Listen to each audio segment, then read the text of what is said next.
Palmer on Apple Plus, the Fisher Stevens project. And Fisher Stevens interesting because Yeah. he's won quite a few awards for documentary movies, but hasn't really gotten much buzz for scripted work. I guess Yeah. I think of him as an actor. He's yeah. on Succession right now. He's in a million things.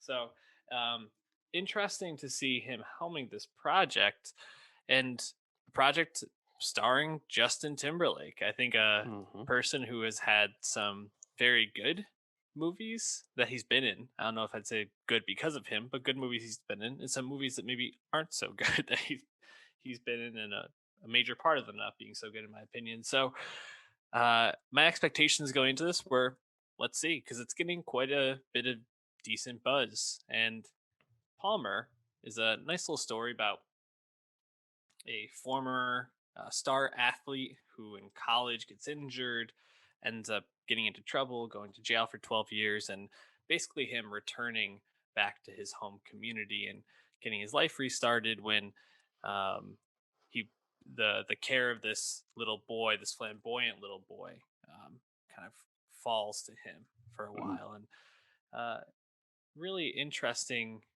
Uh, I think it's a really interesting choice to make the little boy in this, flamboyant. Um, it likes things that girls traditionally like, and um, I found this movie really delightful. To be completely honest, I thought it was like a really nice watch. I really just walked away feeling like Ryder Allen, who played Sam, the little boy, is just like gonna be a star. He just feels like he really captured the movie for me. Um, but how did you feel about Palmer? Yeah, I'm not as warm on it. Like, I think it's perfectly fine film. Like, it's solid. I think the issue with it is though, and this movie was on the blacklist in 2016. I wonder if that's kind of how it eventually got to Fisher Stevens. Like, this was kind of a movie they were trying to keep. The industry was waiting for a way to make it. Figure out people to attach to it, and I think the simplicity of it all could have been helped better if there was a stronger central performance. If you like really cared about what's his name, Eddie, Timberlake's character. If you really cared about that because the performance was so strong, I think that could have carried the film. And I think Timberlake's good in this. Like, he's solid. He's a solid actor, but he's not good enough to like bring the movie up. And I think the way it needed to like transcend beyond just being solid. So it's all right.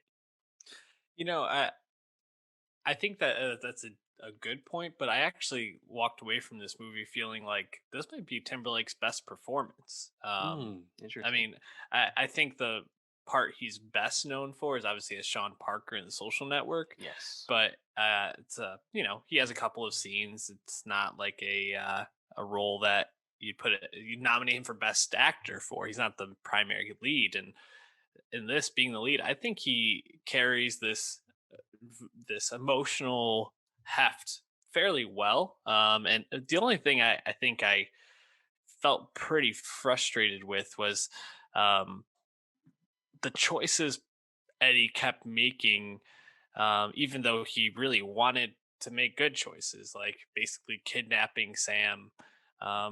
Didn't make much sense, especially when he has a friend who's a cop. He pretty easily could have just like explained what was going on and brought the kid, to see the cop friend. And so there were some, for me, I think it was more like some script choices that were a little like confusing or frustrating.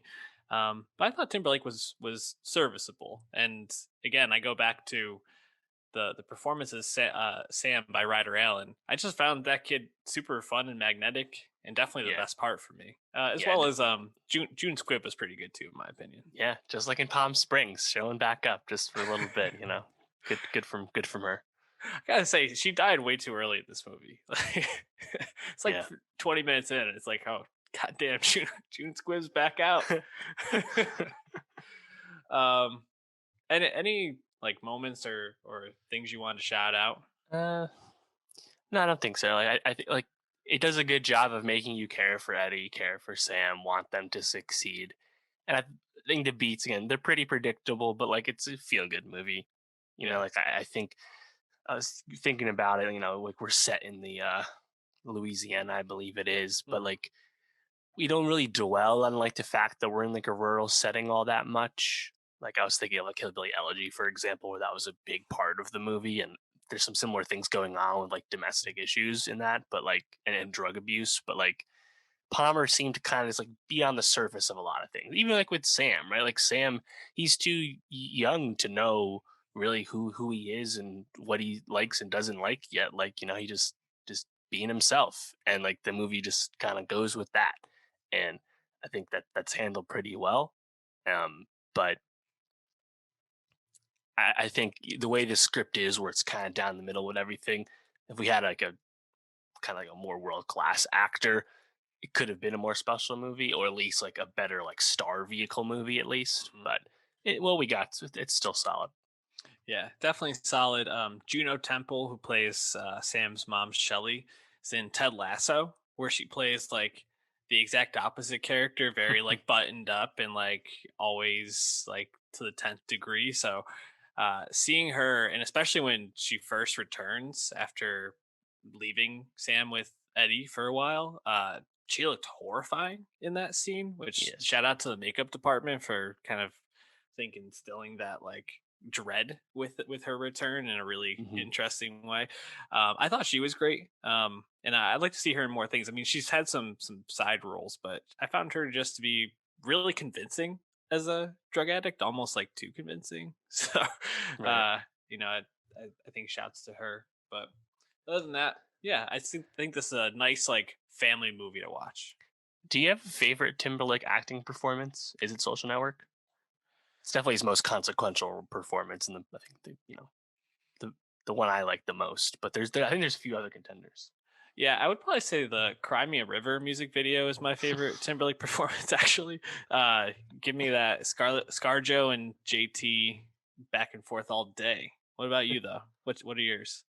Yeah, I mean, he has that small moment in Inside Llewyn Davis, which I appreciate, just like Adam That's Driver has right. that tiny moment, as like side musician characters.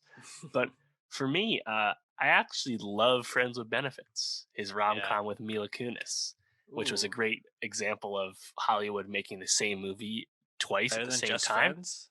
Yeah, the No Strings Oh, no Attached strings film, attached. That's Natalie right. Portman, Ashton Kutcher, which came out first, and then Friends with Benefits comes out later, and it's even better.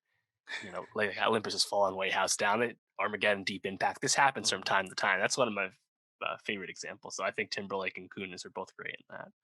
Uh, Also, did you ever see in 2011 In Time, his movie with Amanda Seyfried? I was actually about to say I didn't mind in time. I Like, liked it at the time. I know it's yeah. like not well liked or anything, and it maybe doesn't hold up at all. But I remember liking it when I saw it. I remember I was like, yeah, Justin Timberlake, he's going places, this guy, and then didn't really go places. So, shout out to JT though. This is a solid performance by him.